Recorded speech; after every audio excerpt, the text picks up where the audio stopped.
the politics already heightening with excitement and enthusiasm. You're watching Weekender. So at this time, we'll have this chat with model Olanrewaju Osho. He's the senatorial candidate on the platform of the Social Democratic Party, SDP, in the FCT. It's great to have you with us. I know besides being a politician, you do lots of other things, but let's focus on the politics. When you say model Osho, are you going on the runway? No, Nigeria used to be a country where people live by high moral standard, and they live by example. So when you are looking to your leader talking on television, you know he's going to do what he's saying. But along the line, we derailed. And then you find that's why you see there's this stigma on the title politician. When you say you are a politician, it's a stigma. Everybody see you already as a liar, someone who does not keep his promise, someone who just come to take advantage of people. So a new brand of Nigerians are coming into politics who have been technocrats, who are people who have lived by the highest principle of moral living. What did you do before you went into politics? Okay, for 5 years I was the head of public affairs of Nigerian Law School. Okay. And then I started the first road safety NGO in FCT 25 years ago. And then I joined the Securities and Exchange Commission, where I retired as an assistant director 10 years ago.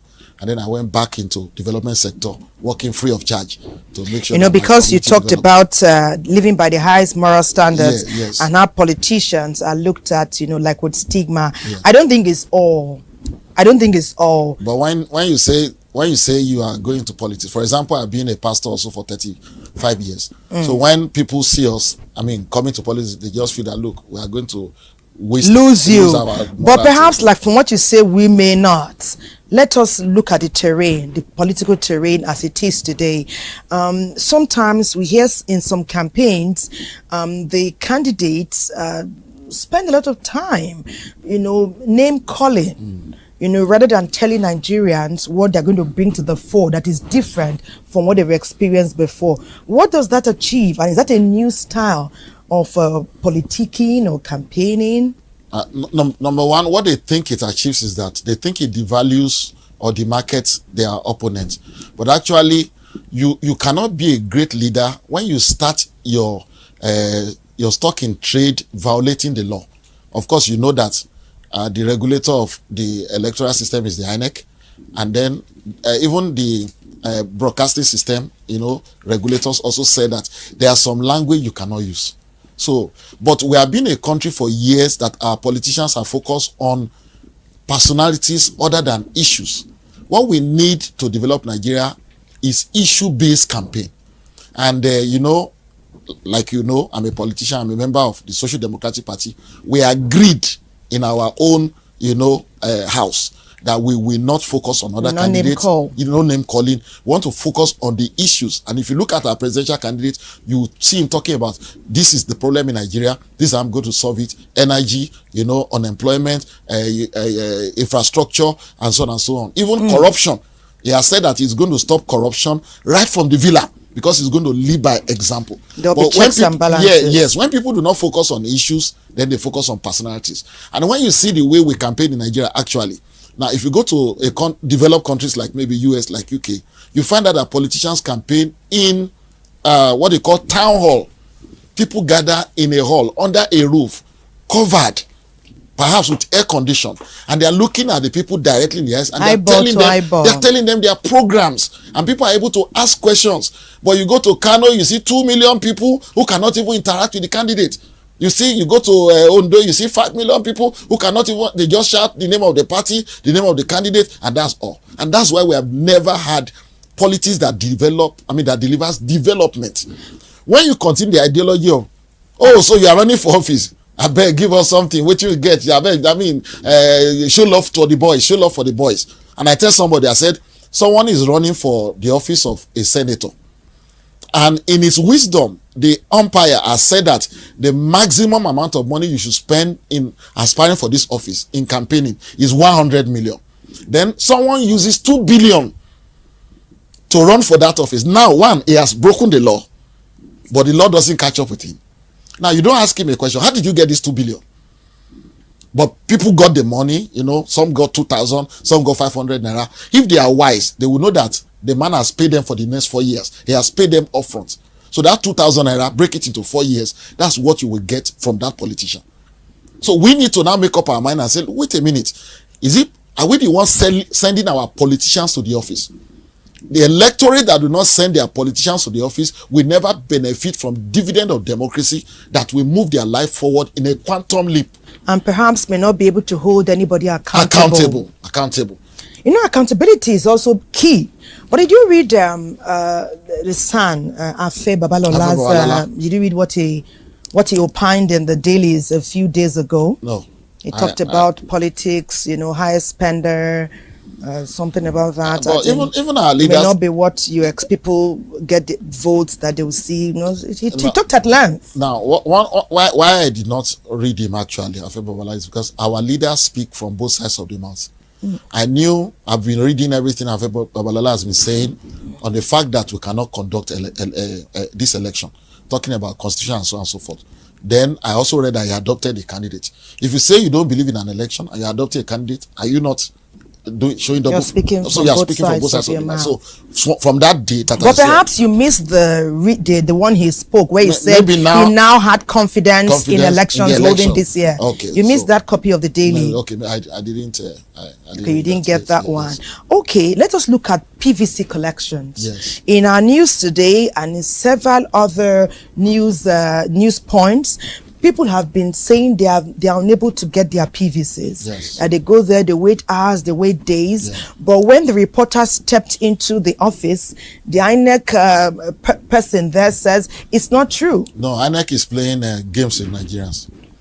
Do you have proof of that? Yes. 2 weeks ago, I wrote an op-ed, a public letter to INEC management and staff. And I said they should just take a cue from American Embassy. That's what I said in that particular open-ed. And why must they take a cue from American Embassy? You remember that because of COVID, almost all the embassies shut down for nearly a year. And then people went to their countries. So there was a backlog that if you want to renew your US visa, for example, you find out that the only available date will be 2024, 2023. And then the racketeers latching on that, even ordinary Dropbox that you just go and drop out. So you couldn't even get dates. So people are collecting 100,000, 150,000. And once American Embassy knew that, they went back, they strategized, they planned, and they restructured the system in a very beautiful way that it's now very seamless. And they discourage fraud of any type. They have discouraged fraud and they are clearing backlog. INEC did not make this process a continuous exercise. It should be a continuous exercise. Up until? For example, the date, I look forward to see an INEC that the day you are 18 years old, the first person to greet you is INEC. Good morning, Ethel. Today is your birthday. You are now attaining the voting age. Come get your PVC. Come get your PVC. You understand me now? So, Dr. Yam, Vice Marshal Dr. appalling how we do things without innovation. That was here yesterday on the program talked about using the post office. Post office. When a friend of mine had a child abroad, and then they wanted to get international passport for those children in the US specifically. They just went to the post office, picked up a form, filled it, and the American passport was dropped in the post office box in front of their house. Nigerian leaders make development look as if it's rocket science. And again, I put it back at the doorstep of the electorate, because I remember before I came, you were talking about this, the issue of this central bank. Now, what Nigerians don't know is that politicians are the one that virtually control every aspect of their lives. Politicians virtually control every aspect of our lives. So we have to be very interested in the recruitment policy, the recruitment system that produces these politicians, because you know that once you elect the wrong people as politicians, they are the one that will put somebody in CBN, and they will not interview the person. We have to be intentional about who becomes our politician, because they will choose the INEC chairman, they will choose the CBN governor, they will choose the NCC, that is Communications Commission, chairman. They will choose the NTA Director General. But now you have mentioned CBN twice, 3 times. Perhaps you give us your own opinion on the monetary policy.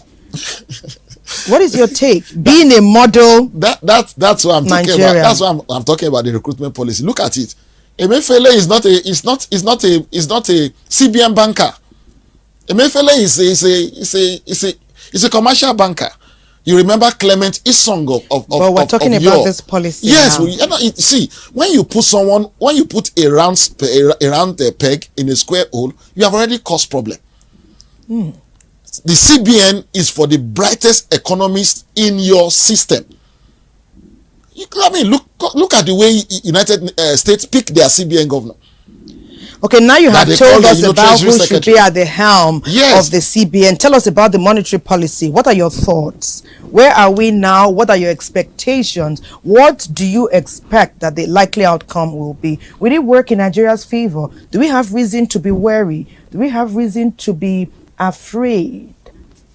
Is it going to work in our best interest?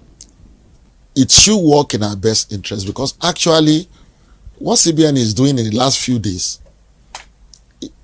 is good, but the timing is wrong. Some viewers express concerns. We ought to have done this 2 years before now. Now, President Muhammadu Buhari knew that this is the last election he was going to contest for. So, and the CBN governor knew that Muhammadu Buhari will not come again. So he should have gone to him like 2 years ago and said, Your Excellency, you see, there's so much money out of the banking system. We need to bring this money into the banking system. Now you say we're 1 year behind, we're 1 year late. We're even 2 years behind. What do you think is the likely consequences of this late arrival of the monetary policy? The monies are still out there. Huge amount of money. Let me say this to you, and I say it without being apologetic. I have not touched the new Naira note. I have a prized 500 Naira note. So you call it prize because you are keeping it. And how many weeks ago? But with the enlightenment, so the old currency is still out there in billions. With the enlightenment we got from the director, he said in the weeks to come, we can remain optimistic that we will have a deluge of the new notes. Let me take one or two messages, and it does seem that so many people are keen on the monetary policy and the ramifications to have on the citizenry. Momo Jimo from Lokoja says, I support the federal government policy 100%. But one thing I want to be clear about, is it true that the withdrawal limit has been reviewed to 100,000 Naira in a day? That's still talking about the cashless policy. Someone again tells us that the problem with this cashless policy is that government seem not to take note of the fact that they should have put some control policy on commodities before the cashless policy was brought to the fore, so that it will not affect your withdrawal limit. I'm not getting this message very clearly. But give me one comment on power. The withdrawal limit is 500,000 for individuals as of now. You know, initially it was 100,000, it was reviewed, and then for corporate it was reviewed upward to 5 million in a week. So that's the way it is now. Dr. David said he wouldn't have reviewed it if it were him at the helm. He wouldn't have reviewed it. The reason why it was reviewed is simply what I told you earlier. This thing started late. It started. It should have started 2 years earlier. So the trial, we will have wobbled, fumbled, and then we will have gotten it right by now. Give us your thoughts on power. In our dailies today, somebody was giving us some reasons why successive democratic governments have not made the mark, that positive mark on power, like everyone expected. Expectations of 2023. Many people are talking about power in Nigeria. Your comment, final word. If you want to know about power, I'll ask you to invite Professor Sam Amadi to come back. You know, Sam Amadi, a very brilliant man that God gave to this country as a gift. You know, the politicians themselves sabotage the beautiful ideas that he put in. How do you just sell your assets? Just sell it to individuals.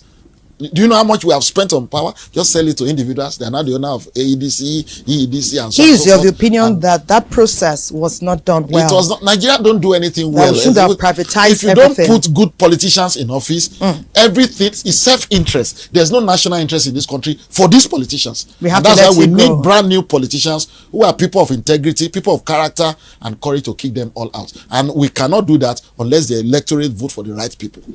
We have to let you go with that final word. word, interesting. We must change our focus, get our PVCs and use it wisely. We've been talking with model Olanrewaju Osho, who is the candidate on the platform of the SDP, senatorial candidate that is. You're watching Weekend Do for the FCT.